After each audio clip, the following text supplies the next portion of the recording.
কিশোরগঞ্জের কটিয়াদীতে উপজেলা আইন শৃঙ্খলা কমিটির মাসিক সভা অনুষ্ঠিত হয়েছে। সিনিয়র স্টাফ রিপোর্টার মোহাম্মদ জজ মিয়া জানান, বুধবার সকালে উপজেলা পরিষদ সম্মেলন কক্ষে এ সভা অনুষ্ঠিত হয়।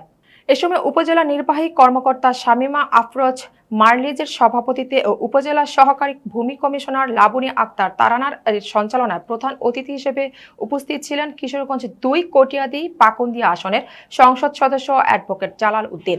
বিশেষ অতিথি হিসেবে উপস্থিত ছিলেন উপজেলা বিএনপির সভাপতি আলহাজ তোফাজ্জল হোসেন খান দিলীপ, সাধারণ সম্পাদক আরিফুর রহমান কাঞ্চন।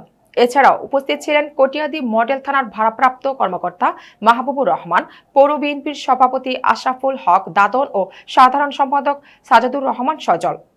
উপজেলা স্বাস্থ্য ও পরিবার পরিকল্পনা কর্মকর্তা ডাক্তার শাহরিয়ার অনিক সহ বিভিন্ন ইউনিয়ন পরিষদের চেয়ারম্যান বৃন্দ এবং ইলেকট্রনিক ও প্রিন্ট মিডিয়ার সাংবাদিক ও স্থানীয় গণ্যমান্য ব্যক্তিবর্গ উপস্থিত ছিলেন।